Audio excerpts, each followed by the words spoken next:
so great to be here with the team from Daughters, and thank you all so much for being here. And this is a lovely, lovely film, so touching and emotional. I was crying watching it the other night. But Natalie and Angela, let's start with you. I mean, Angela, this is your baby. This is your program. How did you then want to tell the story? How did you connect with Natalie and bring this to the screen? Well, I actually thought that the TED Talk was the only time I was going to be able to tell the story. And I started to receive emails from many filmmakers that were interested in sharing the story in many different ways. And Natalie, for some reason, just resonated with me. One, that she was the only woman. And, you know, I do women empowerment work. And I was like, you know, it's always, you know, a time for me when I can give a woman a shot, right, at something that someone else decided that she couldn't because she wasn't experienced enough or didn't know the right person. I have an opportunity to open that door. And so I invited Natalie to come and meet with me. But what really resonated with me after that was that she took the time to get to know me, the program, the families that we were working with, and really wanted to be connected to the community. So I said it's another way to tell a story of Daughters. And Natalie, I mean, I assume you must have communicated the vision of, we want to make this very verite style and really just be there with these people and really hear their voices. And but take me through what your vision was for this and why you connected with Angela. Yeah, I mean, as soon as I came across Angela's TED Talk, it just hit me on so many different levels. The wisdom of these young girls to know how to like heal themselves and be an inspiration for their fathers. And I had been working in like the women's space for a long time and telling different types of women's stories. And this was the most powerful example of young women being able to change the world. And we don't often think about kids as some of the most wise and at the forefront of change. And so it was just so beautiful. And so Angela and I really connected. When we first met, we both were super clear on it needing to be from the girls' perspectives. And so I think that the way that all the creative decisions around the film were made was largely just from our shared vision around it's got to be fly on the wall, just be with them, you know, have that imagination, fluidity to sort of like be in the moment with them, not force anything, limited interviews. It's really like a girls up story. And then because their own personalities are so distinct, whether it's Aubrey's imagination, Rosaya's like just like evocative, emotional language, you know, they all really inspired the ways that we captured and what we did. And yeah, it was, and also our cinematographer, Cambio. He grew up with a mom that was incarcerated for 7 years. And so when we were talking to cinematographers, he just called me and said, Natalie, like, I just know how this feels in this isolation, but I also, there's a beauty in this aspect and this healing aspect. And then we really wanted to bring the light and the strength.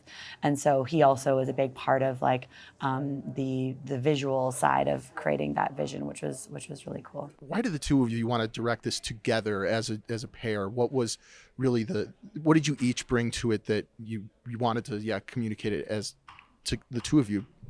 For me, being new as a director of the film, it was finally an opportunity for me to tell the real story, right? The truth. And so Natalie invited me to be a co-director, and I said, you know what? Yes, I should be telling the story with you because I knew the story too well, you know, to give it away and have someone else, you know, represent the girls who actually came to me and asked me to help them pull this dance off, the fathers, and the many years that I have done the dances in the jail. It was a way to tell the real story because even locally, the stories that have always been showed about, you know, and told about the dance were always watered down. It was a jail story. They never wanted to, you know, elevate the girls' voices or remind our community that this came from the girls. You know, all of us would have been too fearful to think about taking girls into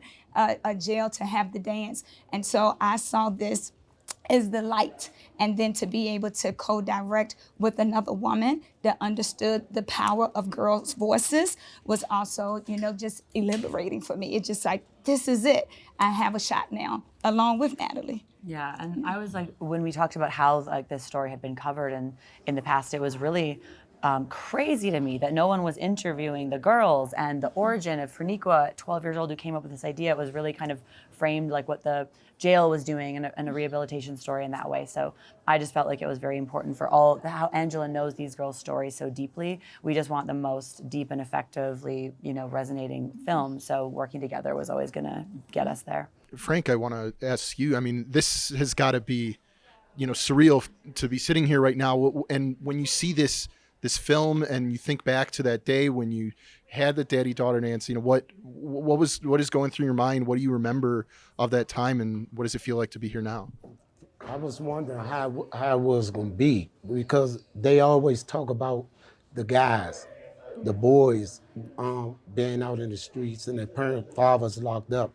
But when they came up with the idea and was talking about interviewing us for the father-daughter dance, and I was trying to picture it, how this gonna work out, the father-daughter dance. But as we got interviewed and sat down and talked to see who they gonna pick to be in it, I was all for it. I couldn't wait, because I've been in and out numerous of time, not necessarily catching charges, but on violations, and how the system just send you back just off a violation. And a technical violation at that, and it could lead you being gone for 3-4 years and stuff like that. So I knew it was big for them to bring that together and bring the kids back into the father's life.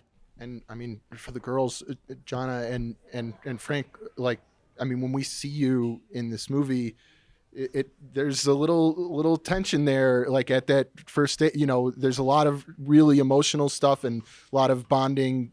But I believe you two have kind of been building a relationship back up. I mean, tell me about what that's been like and what to watch this film now, what the experience has been for you. When I watched the film, it was exciting. I was happy. I've been happy to see it. I've been waiting so long. So I was happy to see it. Rewatching my reaction, I was just like, oh my gosh, like, just look at me. Like, I was just surprised. And now it is what it is. And Rosiah too, I mean, you grew up, in this, what is it like to be here now, to look back and see your younger self? What do you remember from that day, and knowing that your father is still in prison? What does that mean for you? Okay. I guess that means, like, you as you get older, you mature, you grow, you learn different things. So when you didn't come home, it was just like, a brighter awakening. We're going to push through and try to keep a relationship without being around each other. Since we haven't been around each other this whole time, the connection is like, just like on the phone, on a video. So it's really not, we're bonding, we're not having quality time. So I'm kind of learning how to deal with that, still. When was the last time you got to see your father? In person? Yeah. Like, be able to touch him? Yeah. I recently went to his sentencing, May 20th, something like that. Right, Mom? Yep. Yeah, and I seen him. He was in the courtroom. He was sitting there. He was looking really nice. And I was just so excited, because I'm like, oh my God, I see you in person, instead of behind a wall. So it was really nice. It was really nice. Well, what I love about this program, and I think is so impactful of it, is that, I mean, you have to put in the work. You have to prove that you can go through this counseling process. And I mean, Chad, your work in this is really affecting, and you're so engrossed in the work that you do in that room, talking to these men and really coaxing some really honest emotions out of them. I mean, did you notice the cameras? Did you act differently? And I mean, I think too, are you surprised always that people keep coming back, that they are putting in that work and that effort? No, and authenticity is what qualifies us to be in those rooms. those men that are incarcerated were not inauthentic in anything they did to end up where they were. And for the girls to be selected to be in the space and the moms to say, okay, regardless of my misgivings, I'm gonna okay this. I don't know what it looks like, but I believe in what you're saying to me, Angela, so let's move forward. Moving through that process, the cameras being there were great, but it didn't change the nature of the conversations, because for us to be in that space, we have to establish trust. They didn't know me from a can of paint. And so as men, oftentimes we are taught to leave our emotions in the back, have your guard up front, and command respect in how you move. And the way we have to engage to be vulnerable is we have to reverse that process. I'm coming in the room authentic. You don't know me from a can of paint. I'm not your teacher. I'm not here to teach you a thing. But if you allow me to ask you a few questions and participate in this process, you're gonna learn some things about how you can operate in a safe space with other men to be accountable. And you have to be accountable to show up. The only way to avoid that is to not participate. And so I'm not surprised by it, because it's a process of self-discovery and self-exploration for these men to be accountable. Now, what happens through the process of the dance, and this is to Angela's credit, in realizing in the early years, the emotions that men go through on this high, and the daughters go through on this high, getting to the dance. For these men who are incarcerated, that's 6 hours where you're not in jail. This is an opportunity for daughters who don't have, or family members who don't have an opportunity to touch, to hug. Children's first love language is touch. That's why your babies play with your face. When they can't do anything else, the first thing they start reaching for is your face. To be in that space and be able to operate inside of the system, for these men to go through this and then have the emotional drop of their daughters walking away and they're going back to put the suits away and put these clothes on, we had to be authentic every step of the way. So me being present and accountable, but unflappable to what you say to me, you can give me bravado, I can take that. It's okay, because I'm not your teacher. I'm just a dad that's learning, and if you allow me, I'm gonna learn some things from you too.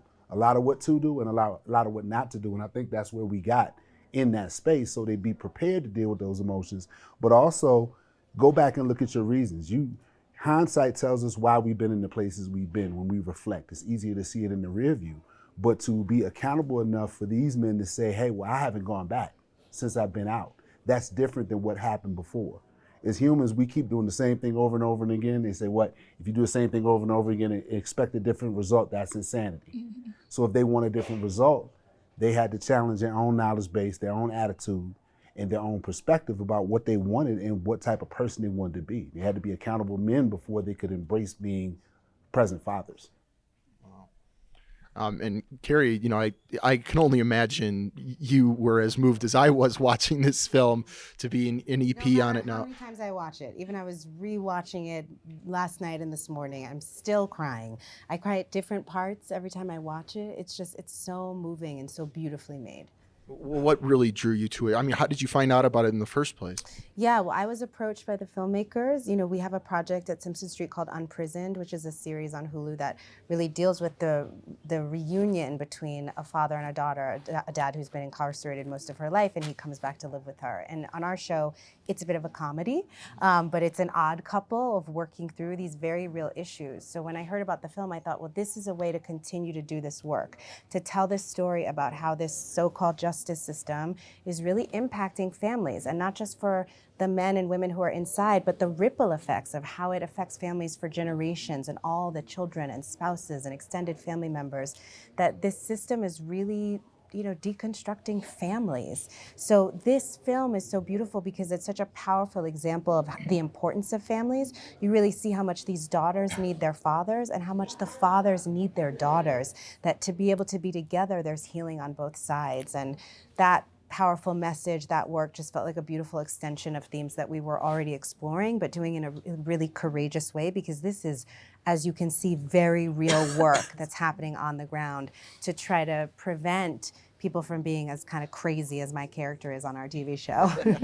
And I mean, I didn't see I think the emotions shine through more than the politics, but I think what really jumped out at me in this movie is the moment where you explain that so many of these prisons have abolished these visits, these touch visits, and now you have to pay to get these access through video screens. that really resonated with me, and I think will resonate with a lot of people. Do you hope that this film will lead to some reform, lead to some change in the prison system, in that for-profit, prison industrial complex? Absolutely. When Natalie approached me, again, being the co-director, it was more than just a film, just like it's more than just a dance. The goal was to make sure that we created an impact campaign at the end. Again, we didn't know what it looked like. We just was like, let's just be organic. Let's see what the families would like. And actually listening to the girls, most of the girls actually shared with us that lack of touch, right? And the types of visitations that they had to experience. So we definitely realized that those practices were doing more harm to the families. And how could we break that cycle? And so right now, Natalie and I are launching an impact campaign that we will be sharing throughout our time here. And what we are looking for are people to join us, because as a filmmaker, as a person who runs a nonprofit, as a person who's a mother, and all of these things, we can't do it all. But there's so many people already in our communities that are doing that prison reform work. So finding the people that are already on the ground to connect with us and partner with us so we can leverage these political, like you said earlier, injustice work that's happening is the bigger picture here. And that's why we're so happy to have, we call each other sisters in our circle, Sister Kerry, who has joined our family now to make sure that we can see the change that not only the families here needed to see, but the families that are out there right now that are really crying out for help, because we know the damage that has happened. And I think that's the power of storytelling, right? That's why we're here. That's why you make a film, is because you hear these policies of no touch, no visitation, you have to pay to be able to communicate. And those are not decisions you make about human beings. You make those decisions based on budgets and inhumanity and policy that doesn't acknowledge people's real humanity. But when you watch the film, you can't help but feel moved, but feel connected to these human beings that maybe before you watched Daughters, you thought, I don't really have anything in common with these men who are incarcerated, or I don't have anything in common with a child whose parent has been incarcerated. But we make the film not just so that people who are in families like these see themselves, that's super important, but also so that people who are not in families like this understand that we are all the same, that we all deserve to be loved, that we all deserve to love, that we all need to be touched, that we need to heal, that we need to grow, that we need to be in community and respect and forgive each other. And that is, it's not just a policy about like, I need to be able to touch. Touch is, as you said, it's about more than just touch, it's about humanity. So we make this film so that you can step into the humanity of these characters, these beautiful humans, and know that they deserve more. Do you think this could be a narrative feature as well, that this could be adapted someday? Anything's possible. Yes, we're thinking about podcasts, we're thinking about narrative features, anything's possible. We need to make sure that these stories don't go unheard. I mean, that's our mission at Simpson Street, is to keep pushing stories that are on the margins into the center, because we don't have the right, no matter what you can be privileged because you're a man, you can be privileged because you're white, you might be privileged because you have more money, maybe because you have a college education. Put your privilege aside and pull somebody from the margins into the center and take the time to know that story. That's what we're doing. And so there's so much story up here in this family, in these communities, whether it's a podcast, a narrative, but we're starting with the doc. We're here with the doc. We want people to watch the doc and celebrate the doc and join this movement and lift up these families in this beautiful, extraordinary filmmaking.